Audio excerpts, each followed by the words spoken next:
Oh, monsieur, yes. Une vidéo un petit peu différente aujourd'hui. Aujourd'hui, on parle de la nouvelle mise à jour 2024.2.6. Qu'est-ce qu'il y a de nouveau là-dedans? Évidemment, si vous avez les versions précédentes de la 2024.2, que ce soit la .2.2 ou la .3 ou la .4 ou la .6, il y a des trucs qui reviennent. Mais également, on peut parler de ça, il y a des trucs nouveaux. Et aussi, il y a toujours dans les mises à jour de Tesla, là, parce que sur votre voiture, quand vous faites les mises à jour, il vous en montre 2, 3, 5, mais il y a toujours les améliorations non documentées. Puis ça, on va les regarder ensemble, genre là. Donc, voilà, bienvenue sur les notes de mise à jour 2024.2.6. Évidemment, j'ai traduit la page de l'anglais au français, fait que c'est super le fun. Quand on voit ici, là, les modèles, ils parlent de la modèle 3 et de la modèle Oui. Le modèle oui, c'est la modèle Y. Moi, je trouve ça cute qu'il ait traduit ça par oui. Mais toutes les autres sont correctes. Mais la Y, c'est oui. Donc voilà.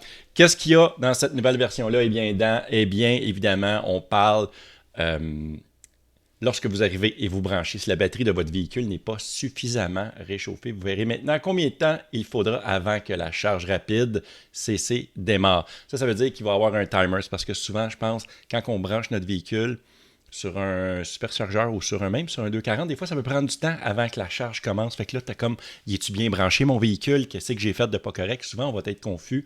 Souvent, on va être un peu mélangé parce que tu as l'impression que tu dis, j'ai tout fait comme il faut. C'est tellement à l'épreuve des imbéciles, les Tesla, que même moi, je suis pas capable. Tu te sens vraiment un peu niaiseux. Tu te dis, j'ai-tu fait quelque chose de pas correct? Eh bien, non. Maintenant, ils vont t'indiquer. Je donne un exemple, 30 secondes avant que la charge démarre. Fait que ça, c'est quand même assez intéressant. Également, mise à jour de l'autonomie estimée de la batterie. Donc, l'autonomie estimée de votre batterie intègre désormais des caractéristiques supplémentaires liées au vieillissement de la batterie au fil du temps.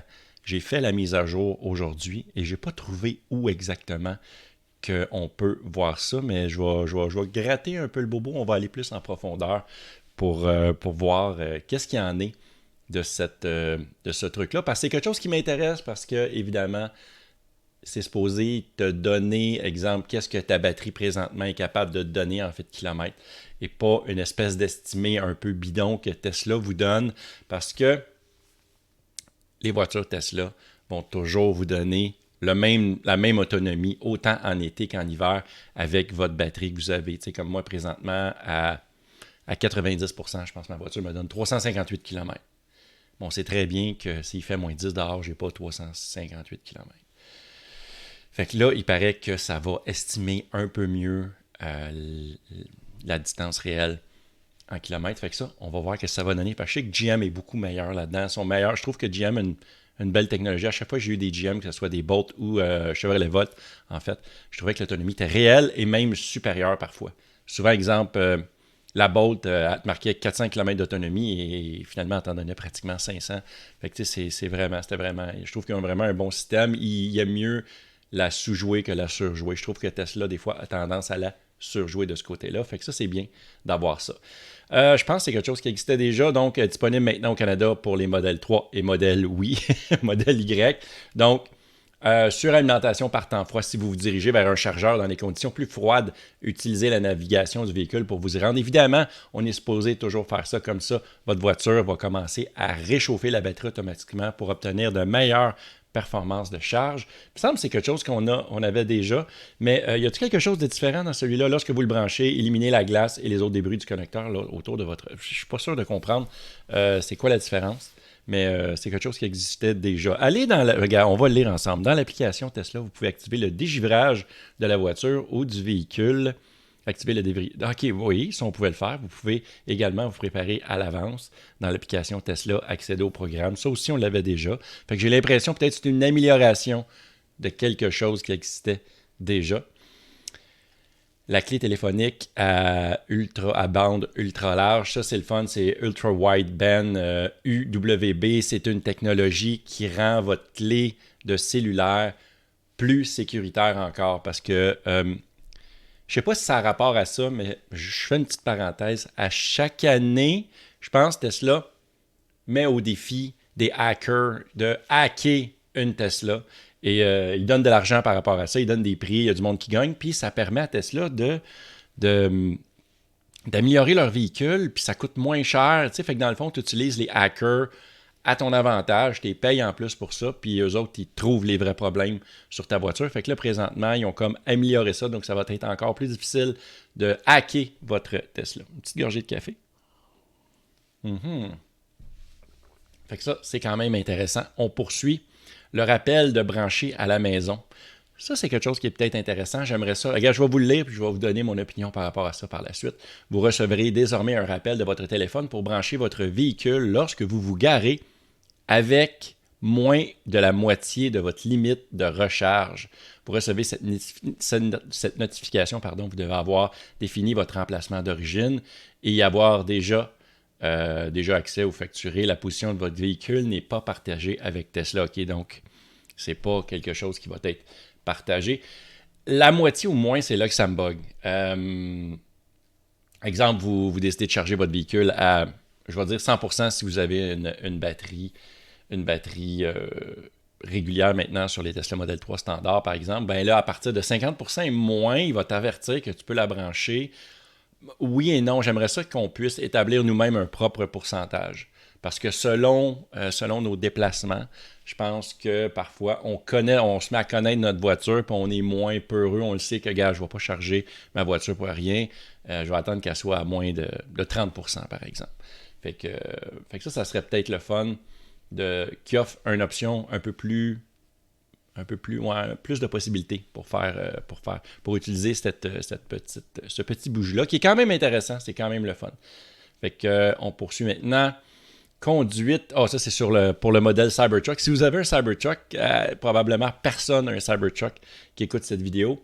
Eh bien, la conduite va être meilleure maintenant et améliorée parce que les Cybertrucks ont eu beaucoup de problèmes dans la neige, dans la boue, tout ça, dans le sable.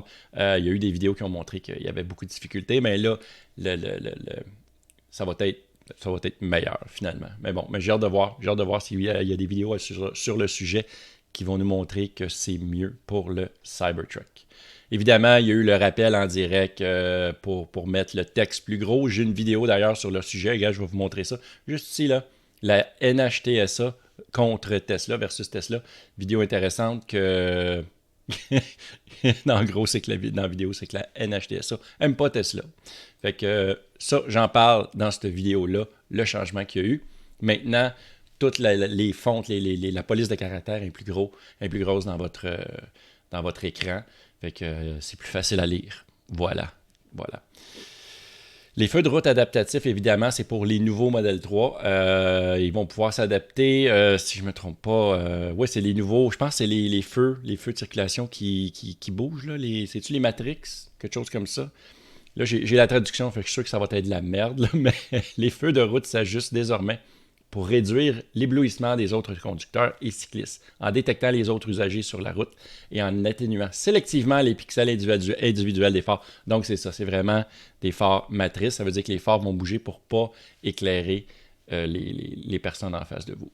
Fait que ça, c'est le fun. Ça va être maintenant disponible. Disponibilité inconnue au Canada, que c'est mentionné. Fait que peut-être aux États-Unis, on ne le sait pas encore au Canada. Chargement plus efficace, oui, pour les modèles 3, les modèles Y et les Cybertruck. Votre véhicule s'adapte désormais au nouveau niveau de puissance de chaque borne de recharge, ainsi le préconditionnement à la batterie lorsque vous y accédez à un chargeur, puis charger peut-être plus... OK, charger, ça va être plus efficace, en gros. Le titre, je ne sais pas pourquoi ils ont mis un paragraphe, on aurait dû juste lire le titre. On arrive bientôt dans les améliorations non documentées de Tesla.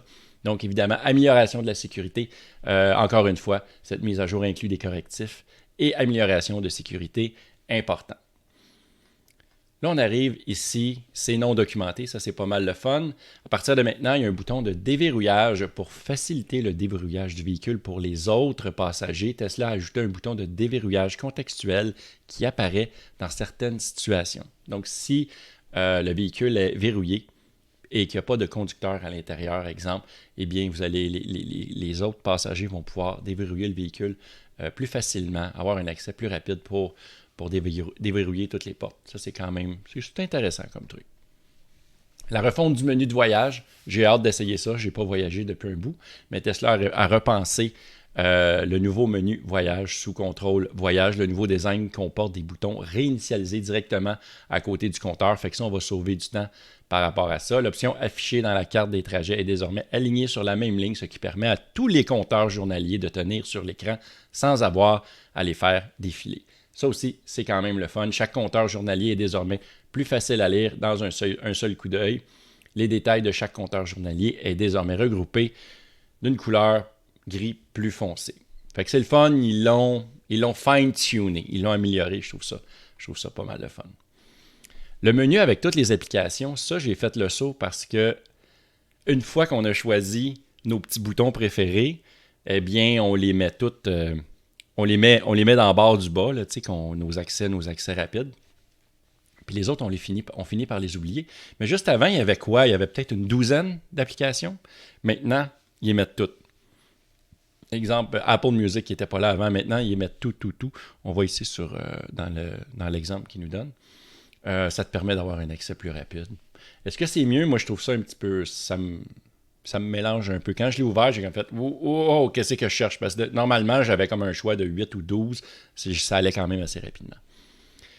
Informations supplémentaires sur le véhicule. Le menu Informations supplémentaires sur le véhicule sous commande logicielle s'affichera désormais si votre véhicule est capable de recharger NACS DC Charger par un tiers. Il semble que tous les véhicules ne soient pas capables de charger pour les futurs chargeurs NACS. Disponible partout dans le monde. Je vais aller voir si mon véhicule est capable de faire ça. Je ne sais pas encore. Je vais prendre une photo puis je vais le mettre sur mon Twitter, sur mon X. Fait que je pense que c'est complet. Il y avait cette dernière-là dans l'application. Maintenant, la version du logiciel dans l'application, avec cette mise à jour, la version du logiciel du véhicule affiché dans l'application, ils disent beaucoup le mot application, désolé, affichera également des informations supplémentaires. Tesla a récemment ajouté le hashtag de la version du logiciel dans le bas de l'application. C'est vraiment mal traduit. Bref, version exemple, version 11.1 avec la version plus détaillée. Il paraît que c'était pas là avant. Est-ce que c'est vraiment utile? Peut-être pas, je trouve. OK, moi, c'est correct. C'est correct. Fait que, voilà. Fait que c'était pas mal ça. Je voulais également vous mentionner que si jamais vous voulez vous acheter une Tesla, vous voyez, j'ai mis juste en bas ici. Là. Regarde, je vais revenir full screen. Vous voyez juste en bas mon nom, mon code. Si vous voulez vous acheter une Tesla, ça va vous donner un rabais supplémentaire en plus à l'achat de votre nouveau véhicule. Fait que ça, c'est pas mal le fun. Également, si vous voulez me laisser un message dans ma boîte vocale, c'est super facile. Vous allez sur le memo.fm / ou /, moi j'aime ça dire / Yann, Y-A-N, simplement mon nom. Vous appuyez sur le bouton Start Recording, vous pouvez le faire de votre téléphone, votre ordinateur, super facile. Vous avez un commentaire ou une question au sujet de Tesla, les voitures électriques en général. Puis moi, ça me fait un plaisir d'y répondre dans une vidéo comme là. Mais là, aujourd'hui, je n'ai pas de message. Fait que lâchez-vous lousse. Puis, vous pouvez me dire que je suis bon, je suis fin, ou que je suis pas bon, ou que mon son, il est pas bon. Je pense que mon son, il est meilleur. J'ai réglé ce problème-là. Mais c'est ça. C'est pas mal ça. Juste à mettre ça, puis ça me fait plaisir de vous répondre.